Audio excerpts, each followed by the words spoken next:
Let's go.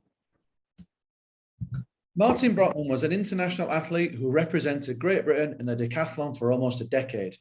He competed at 2 Commonwealth Games and finished third to win a bronze medal for England in Delhi in 2010. Throughout his own athletics career, Martin was a coach at his local athletics club, and after attaining his degree in sports science and business management, Martin became the lead field events coach at Brunel University before moving to the Aspire Academy in Doha, Qatar, where he is currently the head of athlete development. So Martin, welcome to the podcast. Hi guys, thanks for having me on. Nice to see you, Martin. Brilliant. Now, one of our favourite books on this podcast is a book called Range by David Epstein. And the key message of that book is why generalists triumph in a specialised world. So, Martin, what do you think? Generalisation, specialisation? What's your views? Well, it's an interesting one because as a decathlete, people see me as a jack of all trades, a guy who he's all right at 10 things. But really, decathlon is not 10 events. Decathlon is one event. It's the decathlon. And your aim is to get the highest score possible in the decathlon. It's not to be really good at 10 different events. So what we're really looking to do is to find ways to break each of the events down into its basic components so that we can transfer those components across different events. So we're not looking to be the best long jumper, the best hurdler, the best shot putter. We're looking for what are the skills that transfer across all of them. And that's where the generalist kind of methodology transfers across, different places in life, because my job as a decathlete was to be able to touch on each of the events. Now my job as a coach and in the workplace is to hold conversations with different specialists about different aspects of coaching. So my job now as the lead coach isn't to be the best biomechanist. My job is to be able to hold a high level conversation with a biomechanist so they can do their job. And that's what I aim to do. So the decathlon background, I think, really helped me to do that from my now kind of leadership managerial role. And that's probably why you see these generalists excelling in the workplace, not because they're experts at everything, but because they understand their limitations, but they're good enough across the board to hold those high level conversations. What you've done there is straight away boiled decathlon down, and a really interesting view of it's not 10 different events, it's one event. And you've boiled it down to the first principles of athletics and the 3 disciplines, right? So you've talked straight away around throwing, jumping and running, and why it's so important to start to look essentially at getting better at those. Is that right? Is it as simple as that? Well, the thing is, it's not that we're not good at the events, it's that we don't have enough time to dedicate. Well, we don't dedicate as much time to 100 meters as a 100 meter runner, but the principles are the same. So if I want to get better at 100 meters, what I need to do is get better at speed. And that speed transfers to the long jump, it transfers to the hurdles, it transfers to the high jump, it transfers to the javelin. So I'm not trying to train as a 100 meter runner, I'm trying to train to get faster. And that's it. And there's lots and lots of skills that we can use to transfer to those events. So something like skipping is excellent because I can use it to teach the rhythm into the hurdles, I can use it to teach posture, I can use it to teach pelvic control, I can use it to teach foot contacts. And that's what I'm trying to do. It's not to be an expert in long jump, it's to learn how to teach movement skills. So speed is one of those key components that you need then across decathlon. What are the others, Martin? How do you break that training plan down into those different areas? You mentioned speed. I just wonder if there are other areas and different focuses of sessions or days that you have. Well, how I've learned to do it is to kind of categorize the events. So I look at what's the speed component, what's the strength component, how long do you spend on the ground, these kind of things, and then you start to clump the events. So things like long jump and javelin and hurdles have similar speed components, strength components, using similar energy systems. So we can train all of those things together. And then things like the shot put and the high jump, even though they look very different, actually in terms of the strength requirements to get off the ground and the strength requirements to lift a shot put are quite similar. The ground contact time is quite similar. The energy system is quite similar because shot put is 2 seconds and a high jump is 2 seconds.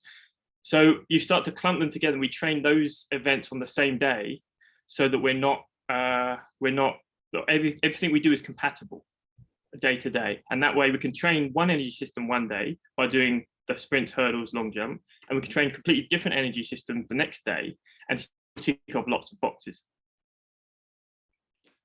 I've never heard it that way. It's incredible. But I just, you watch it and you hear about it and you might read a little bit, but that's just blown me away, because I've just automatically made links to leadership. And being a leader doesn't mean you're an expert in absolutely everything, but you try and use the words there. You identify common components. You are find the bits that are compatible, and you group them together. So how then? My question is going to be now is, how have you transferred decathlon into then your leadership? I mean, to start with, it comes from, what are we trying to achieve? So at the moment, I've just started to work with a development program as the head of development, and it's a complex task. We created a list of, here's all the things that we need to do, and where the students need to be and the athletes need to be once they've been through our 3-year development program. But what that is creating the vision, creating the direction. So this is we're trying to create this decathlete or whatever athlete it is. And then we've broken it down already into all those components, which is the skill development, the physical development, the psychological development. It's really the same process. And once we've got that basic framework in place, then we can start looking at the details of how we go about doing that. And having that framework also means that as we develop these physical capacities, we can start to match them up with the technical capacities.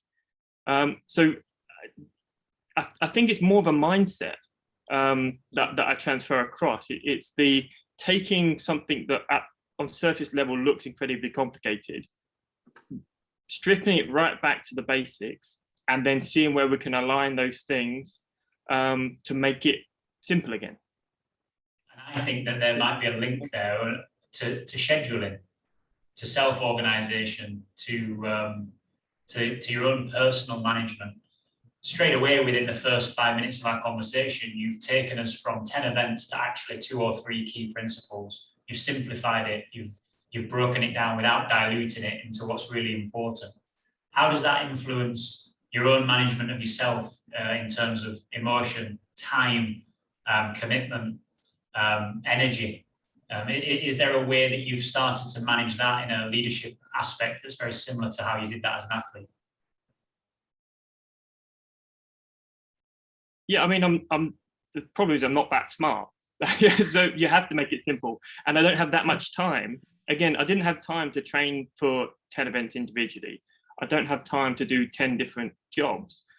So, I mean, what I've tried to do is instead of now identifying as a decathlete, I'm spending my time kind of identifying what is the new Martin Brockman, what's the future Martin Brockman look like?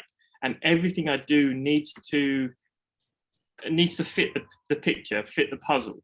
So I don't do anything that's too far away from what I would normally do. So as you know, I'm building my resources for schools, but that fits into exactly what you'd expect from Martin Brockman, the head of athlete development. It kind of fits the picture.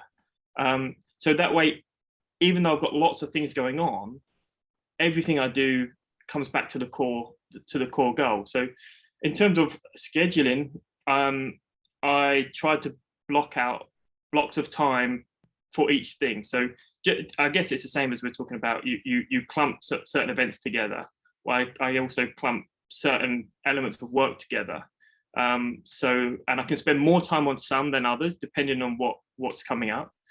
So I don't feel like I have to be covering everything all the time. It's okay to put something on the back burner for a while if I've got something that's important now. I guess the same as you've got a competition coming up, you're not going to spend too much time working on doing the hard graph and 400 meters. You're going to work on being fresh and having speed and, okay, what's coming up now? That's the important thing.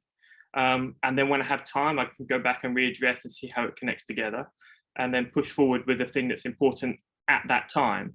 But you also just have to be aware that anything you're not doing is kind of also going backwards. So it's doing the important thing now, keeping an eye on what's it. It's a bit like spinning plates, really. You're spinning the important plate, but at some point you have to run back and make sure the other one hasn't fallen off. And I think it makes perfect sense. And as soon as you said that analogy, there were educators listening to this that suddenly understood exactly what you meant, because that sort of analogy of spinning plates is one that we can all certainly empathise with. And I just wonder how you prioritise those plates, to stick with the same sort of analogy. How do you decide which ones are on the verge of falling off that need some attention? And how do you make sure that you do give them the time? Just to add a bit of context to that question, as a decathlete, I'm sure you wouldn't turn up to a Commonwealth Games having not run a 400 metres for a month. I might be wrong in saying that, but I would imagine maybe that's not the case. So how do you make sure that that sort of event that does sort of fit in, that you know you can rely on, how do you make sure you still give that the attention it deserves, and you don't end up dropping a plate that's usually quite easy to spin? I mean, I think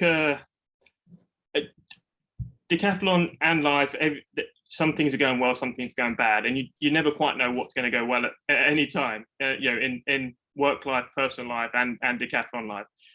For me, I've got, you want to practice and practice and practice everything until you can't get it wrong anymore. Some of those happened faster than others. So for me, I was a national standard high jumper before I went to decathlon. So after a few more years of training decathlon, I'm not going to forget how to do the high jump. So I would actually turn up and maybe do 6 training sessions for the high jump in the year before the competition. And I probably wouldn't need to compete because I know I can turn up and do it on the day.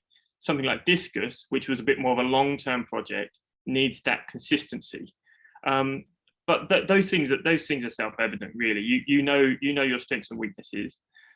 You also know your timelines and what's coming up. And I guess if you're taking this back to PE, it's really, I don't meet any PE teachers who introduce themselves as I'm an athletics coach and a hockey coach and a gymnastics coach and a football coach. They introduce themselves as a PE teacher. And that's the same as me. I don't introduce myself as a high jump, long jump, shot put, discus specialist. I'm a decathlete. And APE football season is coming up. Well, I better prepare for football. But there's also a gymnastics conference or workshop going on. Well, that's a good thing for me to do. I can just tap into that. I think I look at it in that kind of way, even with the decathlon, is okay, the season's coming up, I better tap in and make sure my high jump's still there. I'm on my discus, my throwing, which is not so good. I'm interested in it, Martin, to explore. You've been a professional athlete, and we look at the stats on how many then people actually make that sort of commitment and manage to get to the top of their game. How many, what's the stats looking like with the athletes that you coach at the Aspire Academy? Are they going to actually go on? How many will go on and be professional athletes? How many will drop out? I'm just trying to get a figure for our listeners, really. Well, we have, for athletics, we're taking about 15 athletes a year. But with the World Juniors is every 2 years, and we'll have, hopefully this year, somewhere between 5 and 7 athletes competing at the World Juniors from our academy. So it's, for one school, it's an incredible result. But obviously, that's we have the facilities, we have the staff, we have the support staff to make that possible. But that also means that there's a lot of athletes that don't make it because that's sport.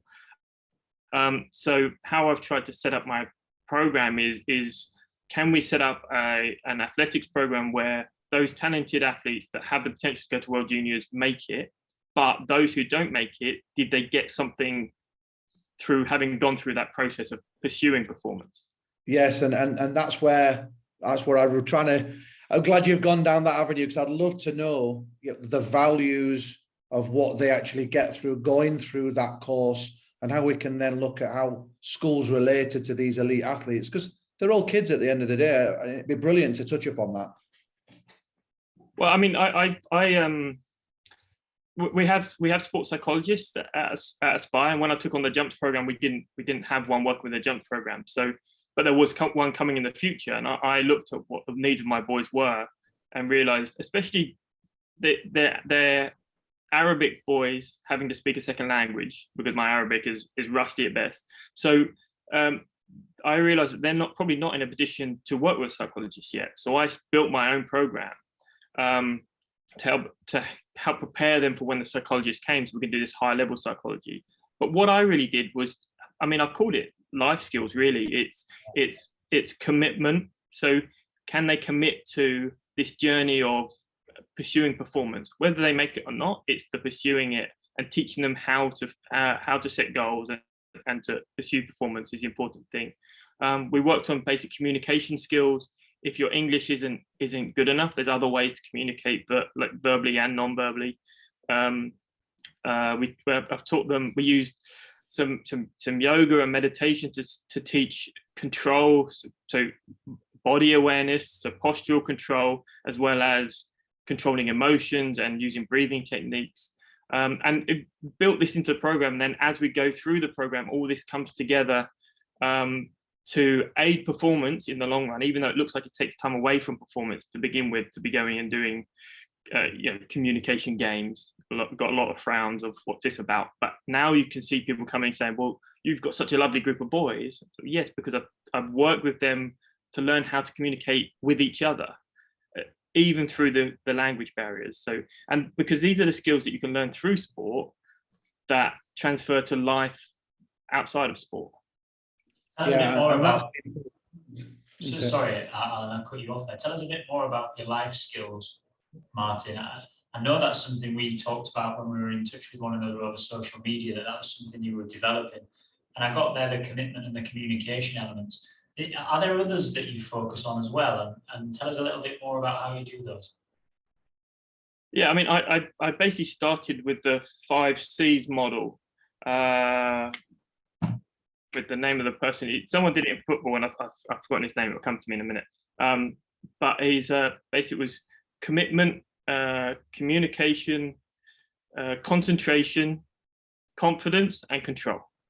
And I worked through those. And when you realize that that's the foundation of happy, healthy people, and then when you start to combine those, that's really where the sports psychology skills come from. So if I looked at something like commitment and concentration, well, that's commitment to a goal, and concentrating on it is deliberate practice, and teaching people about scope of focus and where they should have their focus at different times. Something like confidence and communication is self-talk, teaching them about self and triggers. I think maybe I've lost you here. No, you're all good. We're there. Yeah. Okay. Yeah, so, the 5 C's. I love those 5 C's, Martin. Can I just go to and make an exit point from you? Talked about deliberate practice, and we're big fans of that. And Anders Ericsson talks about this, and Matthew Said's talked about it. And I want to bring it around to the 10,000 hours myth or debate. Or what's your views on that? What's your views on the old 10,000 hours? I mean, I think the 10,000 hours is well known that's for the real top end, if you want to be a chess grandmaster or a concert pianist or the best in the world. And I think we should be aiming towards that. But at this level, I think if someone else spoke about the first 20 hours actually is where you make most of your gains. And what I've focused on with my athletes is again, trying to find easy ways to communicate it. It's not just turning up, it's about what you do when you turn up. So I track their attendance, as we always have to do, but I also give them a motivation score within the training session. And when we times this together, it gives them some sort of idea of how much work they've actually done. And the other thing I do with them for a way for them to reflect on it is we basically say every time you come down the runway or you lift a weight or something like that, if you commit to it and you're thinking about the event, you're thinking about what you're doing, and you're trying your best, you get 1 point. Every time you do it mindlessly without thinking, you get -1. And our job is to add 1 and 1 and 1 throughout every session, over every week, every month, every year. And by the end, the person with the most points is going to be the athlete. So it's kind of it's on that same idea, but it's also on the deliberate practice. If you're doing it mindlessly, it doesn't help. it actually has a negative effect. Yeah, and the teenage brain is so reward incentivized, but we've also got to find a way of making it intrinsically motivated. See, there you've got a little bit of extrinsic, intrinsic motivation in. How important is it there where there's, give us examples where there's students, they're super talented, and we've all taught these kids, they're super talented, but they just don't quite have it in them. How do you draw that out, Martin? How do you really get them to fulfill their potential? The ones who they're super talented, but they don't work hard. I mean, those guys are tough, but it's really, you know, a drip of what the vision is and what their potential is, and it's helping them. I can't make anyone train. No. And that's one of the problems I have here is at home, when I was in the UK, people come to me and say, please coach me. And you say, okay, but these are my expectations. And I say, okay, here I'm coming to boys in a school and saying, please let me coach you. And then to say, lift this weight that's really heavy, well, why would I do that? So we have to start with that vision. We have to start with that goal. And something like Aspire is great for that, because we have so many athletes going to the World Junior Championships. We have Mutaz Barshim, who provides our role model, because he came through the academy, came through the jumps program that I'm now leading to go on to be Olympic champion. So those role models are a great place to start. But we also have to create their own vision to be the next Mutaz Barshim, and we have to continually reward them for every step they make along that journey. Obviously, we want them to go on to win the Olympics, we want them to go to World Juniors, but we have to give them that intrinsic reward along the journey. Otherwise, it's too big a step for most people. Yeah, and that's very relatable to the classroom as well. And I'm sure there's parallels in other walks of life as well. Similarly, let's go the flip side on that. Then you've got the students there who maybe aren't quite so gifted in their gene pool, but they really want to work hard. What can you give us, our listeners, a bit of idea of the strategies that we could really enforce with those guys? I mean, my aim is I have everyone in the team has a role, whatever that is, and we have a classic example of that. Someone who I don't think he's missed a single session in 5 years that I've coached him. I don't think he's missed one. Brilliant. But he's bottom of the pile, and yet he slowly increases. He slowly gets better model athlete. They always point to him. So he is, in terms of performance, at the bottom, but in terms of attitude, in terms of athlete behaviors, he can still be a role model for the team. And I try and find that role for everyone. And he's great for that. No one is going to work harder. And you can still point to that, and you can still reward him for that effort. And it might be a slow burner as well. I look at people like Jamie Vardy, who didn't enter professional football till a much later age.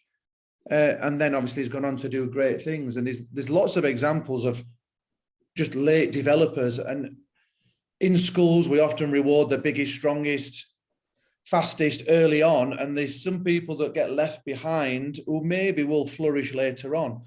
Do you have specific programs and situations where you're looking for those later developers to flourish? Well, it's something that actually I got involved with a little bit at the beginning, but James Baker at Aspire has got really into this bio-banding, and we're measuring, growth and height and weight, but also measuring now. We're able to take bone scans of the growth plates. And he's taking testosterone levels, so we can start to build this real kind of 3D picture of where they are in their maturity. And we've got one now that's we have a pole vaulter in my jumps group who is now 16 or 17 years old, and he's still biologically at the same level as kids we have that are 12 years old. Yeah. But psychologically, psychosocially, the right thing to do is to have him with his peers in an older group, But in terms of training content, it's better for him to be in the younger age. So what we have is him in the jumps group with me, with the senior boys, but we use him in a leadership role for the younger boys coming up. So he trains with the boys most of the time, but then when he goes to do his technical sessions, his pole vault sessions, he does that with the younger boys that are the same ability as him, but we expect him to act as a leader within that role. Yeah, love that. It's tell us a little bit about the intentionality of that. So obviously, as soon as you've got that data with biobanding, we know that data gives us the knowledge that we can have to then make some decisions to help to support children. How intentional are those decisions as we go through? And maybe link that to the training that you do with the students as well. How intentional are you with what they're doing and when they're doing it in relation to the biobanding? So when I was in development before putting the program together, it's a 3-year program. And it used to be a little bit of a conveyor belt. They come in, they do their 3 years, and they go out the other end. And the boys that got to the other end and weren't ready to move into one of the performance groups or one of the event groups were kind of dumped on the wayside a little bit. So what I did is I made accelerated and decelerated pathways. So boys can repeat. They're called D1, D2, D3, development 1, 2, 3. A boy who comes to the end of development 1, who hasn't matured physically or hasn't picked up the skills technically, can repeat that year. So, but equally, boys who are showing aptitude halfway through the year, that they've come in, they're 11 years old, they've already got a moustache, and they've been doing sports for 5 years. We can move them up into the next group if they're ticking off the objectives of the next group already. So that means that 3-year program could be anywhere between 2 years and 4 years, but the structure remains the same. The skills we're developing are the same, and the physical development we expect to see stays the same. The only problem comes when you have a boy who is so far behind in their physical development that if we continue to repeat them from a psychosocial issue, we don't want them with boys that are maybe 3 years behind them, which is why we then allow this boy to move up into the jump program, even though probably physically definitely he's not ready. Technically he's at the level of the younger boys, but psychosocially he's better off with the older boys. Yeah, it's because that's where his peers are. But if we can still have him training with the younger boys if we put him in there as a leadership role. So there's a sort of a stage, not age approach to this. It is very intentional in terms of where you're putting students and where. I just wonder, do the children that take on athletics at Aspire Academy, do they take on other sports as well and other activities, or do they just take on athletics? So they come into the athletics program. So we have different sports, obviously fencing, squash, table tennis, but they come into the athletics program. But they have multi-sports sessions throughout the week. So we have up to 8 training sessions a week, up to 8 PE sessions really. So they, in development, the whole way through they're doing gymnastics because it's great for core strength and flexibility and movement skills. We also have multi-sport sessions. So we have coaches come in to deliver basketball and football and hockey. But always, again, back to this kind of decathlon ethos of, it's not just go in and do some gymnastics. It's, okay, what can we teach them in gymnastics that transfers back to athletics? And what can we use the ball sports, the basketball, to build that general capacity? So we have them running up and down in a fun way. It's engaging. We're building that aerobic capacity, and that means in athletics we can spend all our time developing skill, and then as they move through the pathway, the gymnastics, the games recedes into the background and the athletics starts to take over. So there's a smooth intentional transition, and I imagine having the multi-sports and gymnastics and the other parts that you do gives you opportunity to hit your 5 C's as well. I'm sure that sort of opportunity hasn't been missed. Yeah, and it's something that I want to get more into as now I'm going back to head the program. But I'm already having conversations with one of our multi-sports coaches about how we can build those things into a competition. So we have the competition as part of like the end of each cycle, the end of each block, where we can really address address those. But with the 5Cs work that I'm doing, it's more of a linear process and a gradual process. So we're trying to pick a theme for the next 4 weeks or 6 weeks, because psychology is not really done at people, and it needs to be reinforced by everyone, and it needs to become kind of an ethos for the whole team during that period. So when we're talking about commitment, it's not me giving a 15-minute presentation on what commitment is and now go and be committed athletes. It's being reinforced by the coaches and all of the stuff around, so that we can teach them how to show commitment across everything they do. That makes sense. It does make sense, and it probably highlights that idea. And I'm going to make an assumption here. A lot of high-level elite athletes are very organized, very fixated on schedules, very fixated on data, very intentional in what they do, because they realize their time is at a premium and they want to make every sacrifice possible to be the very best. From your time as a decathlete and an elite one, a very, very good one at that, to your time now as a coach, do you find sometimes you have to check yourself with how intentional you are being, just to realize and appreciate that they are children? Or do you find that sort of level of intentionality is something that they control, or that actually you don't need to police quite as much? For me, I think I have a pretty good grasp of it at this point.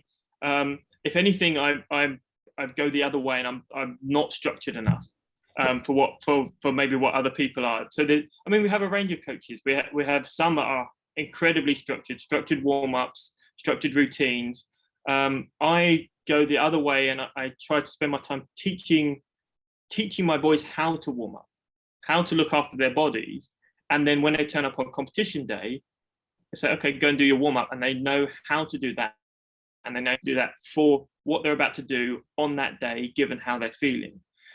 So it's structured in terms of the learning is structured. It's been a very obvious process over a number of years, but it's also quite loose in how it's delivered.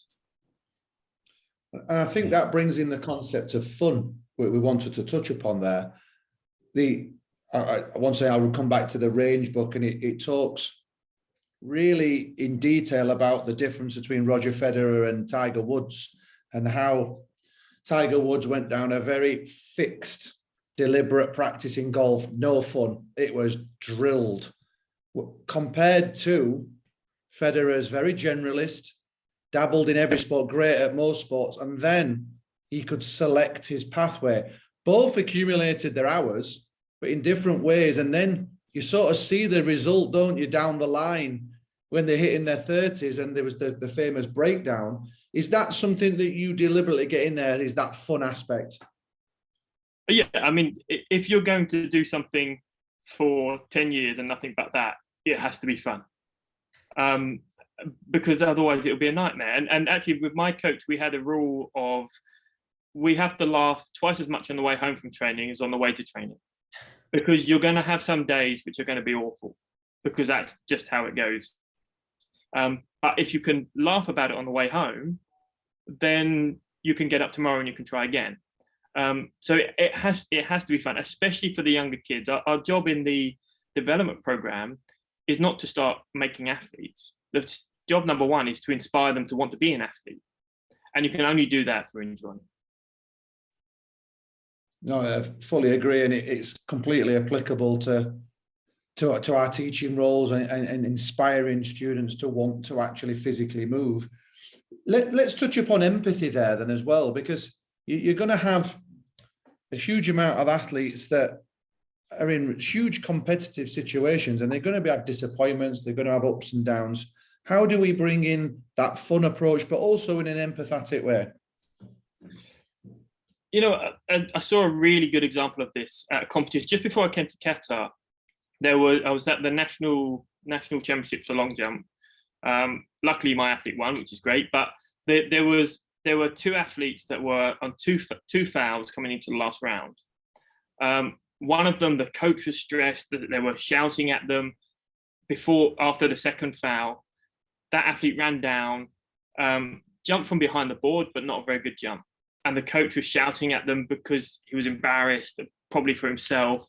The next athlete was on 2 fouls, ran down, just touched the plasticine and did another foul. So he's got 3 X's, finished lower in the competition, and the coach sat back, laughed and said, oh, well, next time.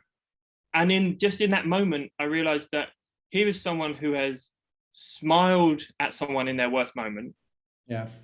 Then said, it's okay. And next time just says, we're going to come back and we're going to try again. And it's so simple, just being able to smile at someone when they're down and to inspire them ready to come back again. And that's it for me. Yeah, you describe a great analogy there. It's a fantastic, we've seen it a lot, haven't we, Lewis, of coaches on the sidelines. And is there a real ethos there at Aspire to take a back step and allow mistakes to happen and allow failure to happen to then increase levels of performance later down the line? And so there's no fear of failure. I mean, I don't know whether it's an ethos as such, but I mean that is coaching. I mean, it's trying. Are you trying to develop confident athletes, or are you trying to develop courageous athletes? And on the 5 Cs it says confidence, but really what I'm talking about, having the courage to try something you know might fail. And in that way, for me, coaching long jump, try moving your arm here, moving your leg here, try coming in faster. And most of the time it's going to be a disaster, but you might learn something from it. You might learn where is the wrong place. You might also have that moment of magic and find the right place. But if you don't try and fail in all those different ways, you'll never do it. And if you can transfer that to the big competition, I know when I went to Delhi, I was not supposed to win a medal there. I was supposed to finish 6th, 7th, 8th, something like that. But I went there and went, well, I haven't got anything to lose. So I just told everyone I'm going to win a medal. And I might have looked stupid and not won a medal, or people might have admired my confidence, or I might go on and win a medal. But without that courage to just put yourself out there, you don't have any chance, and you can never really develop confidence.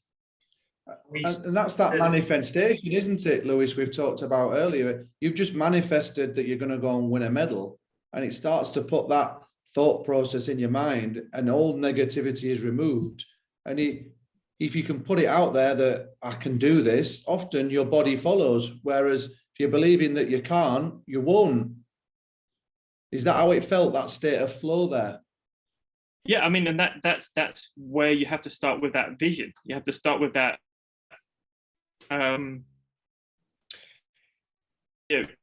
really seeing it clearly and believing that you could do it. And then you'll start to see the process to achieving it. Otherwise, you're just, was it Alice in Wonderland? Where are you going? Which way do I go? Where are you going? I don't know. It doesn't matter where you go. It's that, I want to get better at athletics. Okay, well, keep training then. It's not taking you anywhere. You have to have it very, very clear. And I was very clear going in, this is what I'm going to do. If I don't make it, maybe I'll finish 4th instead of 6th. But this time I happen to finish 3rd. If you aim big enough, when you fail big. And I think that brings us back to your plate analogy earlier. And I think a lot of what we're talking about here are factors of a good coach. The analogy you made about the 2 long jump coaches is really interesting, because you can bring a real polarization now onto this idea that a coach is a generalist. A coach needs to have the subject specific or the sport specific knowledge to be able to coach an athlete. Of course they do. But if they only ever have that, the chances of success for that coach are incredibly slim. Actually, they need, and just to touch upon a few things we've talked about in the last 10 minutes, empathy. They need a knowledge of child development. They need intentionality with what they're doing. They need to be able to motivate children and allow them to make mistakes. And probably the why that you've talked about several times is about managing the expectations from that knowledge. And if we can start to harness what generalism looks like as a coach, I think we're in a good position as a profession to start to create better coaches. If you were to put together maybe 5 or 6 core skills that you feel are really important for a coach, would it be as simple as saying actually a 5 Cs apply for a coach just as much as they do for one of your students?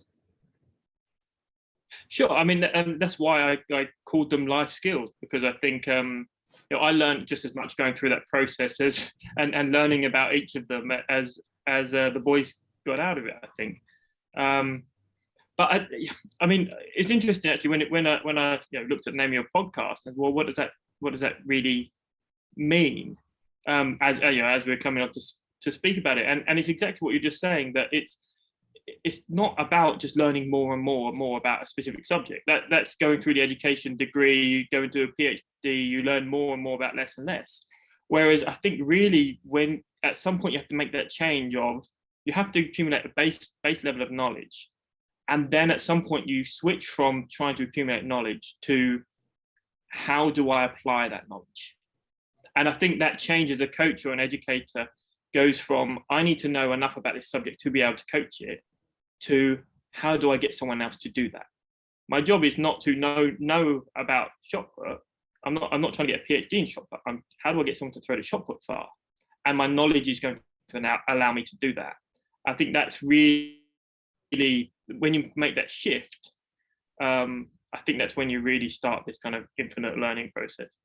Yeah, and I think that spinning plates that you've talked about is the key there. Does in the moment that you're in, when that child fails that lunge up, is the most important thing there for them to know what they did wrong?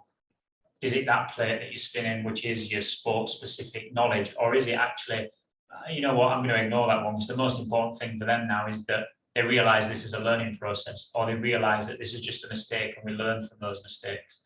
And you're right in sort of the way that you started to explain what our podcast is about, is that idea of that learning is a journey that you never get to the end of. Just like that long jumper, their long jump career doesn't finish because they hit the plasticine 3 times. Their long jump career continues, but at that time it might feel a bit sticky, it might feel a bit of a mess, but they go back and they regroup and they go again. And it sounds like what you're starting to do, and what you are and what you have been doing at Aspire for 5 years now, is really going to help those students develop that sort of overview and that feeling of being a generalist enough, despite using athletics as the vehicle for their journey, to be able to handle life and the scenarios that they throw at them. Yeah, I mean, we have to bear in mind that as we come back to where we were before, how many of them go on to be elite athletes? Well, how many of them go to World Juniors? Maybe 5 a year. How many of those go on to the Olympics? The numbers get smaller and smaller and smaller. But can we use sport to teach these skills that they can transfer to any domain? But also, can we teach them these skills that allow them to continue a life in sport, whether it's as a competitor or as a coach, or biomechanics or strength conditioning or therapy? Having that background of understanding what it means to be an athlete is going to help. And having those 5 C's underlying is going to help you, whether you're going to finance or teaching or whatever. It's about becoming better people through the process. Sure. Brilliant. No, I love that. We're going to start winding it down now, Martin. Have a bit of fun. We have some fun questions just to finish off. And I'm sure you've had and worked with some great coaches. So we always like to ask about 3 leaders from past, from present, dead or alive, who you would love to maybe take out to Villaggio and have a little meal with. Take someone for a wrap in Villaggio. Yeah. It's interesting because I tend to stay away from sport in these things. Yeah. Because especially at this point where I've done this kind of reading and accumulating knowledge, and I'm much more interested in applying it. So I reflect on this a little bit, and actually I'm doing an MBA at the moment. I've just written a paper about leadership on Anne Mulcahy, who led Xerox, the turnaround at Xerox in the early 2000s. And I'd love to have a chat with her about what she did, because she took over a dying company and then spent the first 90 days traveling around America, traveling around the world to speak to people at all levels of the organization about what to do. And I think most people would have come in and said, right, kick the door down, I'm going to solve this. And she was humble enough to go and just speak to everyone, which I think is exactly where you should start. You don't assume you know everything. Ask the people on the ground what needs to be done, and then come up with your plan and say, okay, let's go. And I like that philosophy, and I try and keep that in my mind as I do it. So Anne Mulcahy, one. And also there's someone that I always go back to from when I did my degree is Christine Lagarde, who is now, she was, at the time, she was president of the IMF, because I heard these stories about her as a female in such a high position, surrounded by men in the financial industry. Must have been tough. And I like these games that she played where she would, in the winter, she would go into the meetings wearing this big warm jacket and leave the heating off. And then in the summer, she'd wear a light blouse and all the men had to keep their jacket on, and the office would be boiling. And it meant that they got the meetings done in half the time because people were desperate to make the decisions because they were cold or they were sweating.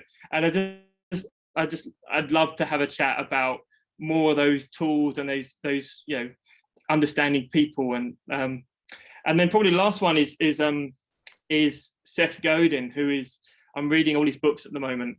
He's the guy who invented permission marketing, and he's basically, I think, probably the leading guy in the world about building a following, building a tribe, and it's not about you. It's about building something for the people you seek to serve. And I really like that as I build my jump program, as I build the development program, is that you have to put your ego to one side and you have to think about, what do the people you're serving, what do our students need, and build that. And that's where I think that opens up so many more avenues for accumulating knowledge. When I realized the boys don't need a better jump program, a better development program than they already have. What they need is these other skills that they're lacking. So let's build that. So I'll probably take those three: Anne Mulcahy and Christine Lagarde and Seth Godin, and it'd be a strange meal, but I'd enjoy it. Hell of a chat. Hell of a chat. The next one for you, Martin, if you were to buy yourself a billboard next to a busy highway in Qatar, what would you write on that billboard? What would be the message that you'd send to the masses? See, I'm going to steal a quote from Neil deGrasse Tyson, who's the American physicist, and he said, "You should be ashamed to die until you've done something for humanity." And that could be as grandiose as you want or as small as you want. And when I reflect on it, I think about, well, my coach coached me to a good standard, coached a couple of athletes to a good standard, but really his legacy is that I've gone on to coach in Qatar, and another athlete he coached was until recently coaching with the Great Britain team, endurance coach. So he himself has created two coaches for the future, and that just expands exponentially. So it sounds grandiose, but actually everyone can do something small that just pushes us forwards. And I think we should all be aiming to do something like that. A wonderful message to share, Martin. And it's been an absolute pleasure to talk with you today. Thank you very much for coming on. And I wonder if you can share with our viewers some of the news about where they can read a little bit more about the work you do at Aspire, and also the resources that you're creating to help schools worldwide at the moment. I mean, my resources and what I'm doing personally, I've got my website, martinbrockman.com. You can go and find that. And you can follow me on Instagram at Brockman Athletics. And there I'll be dropping stuff about Aspire and what I do, and some videos of the training that we do with the boys. And the resources are all on test. So go and find them. Lots of people downloading the free stuff, which is great. So enjoy. Terrific. And I know there's more to come, right? Yeah, I've basically built the Key Stage 3 curriculum as a bit of a trial run. Seems to be popular, and lots of requests for the Key Stage 2. So I'm planning to get that and possibly even a Key Stage 4 curriculum out ready for this time next year.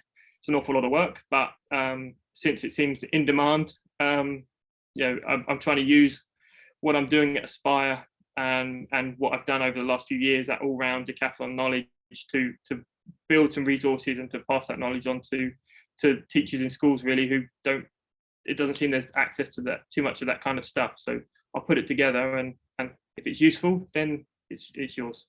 Love it. You're practicing what you preach and leaving a legacy for other schools around. And I know the vast majority of what you do is available for nothing, for free of charge, which is a hell of a nod to everybody's efforts and everything they're doing, and a hell of a gesture. So thank you very much for that. And thank you very much for spending your time with us today, Martin. Thoroughly enjoyed our conversation. Welcome. Yeah, I've enjoyed it. It's great. Thanks a lot. Take care. Thanks, Martin.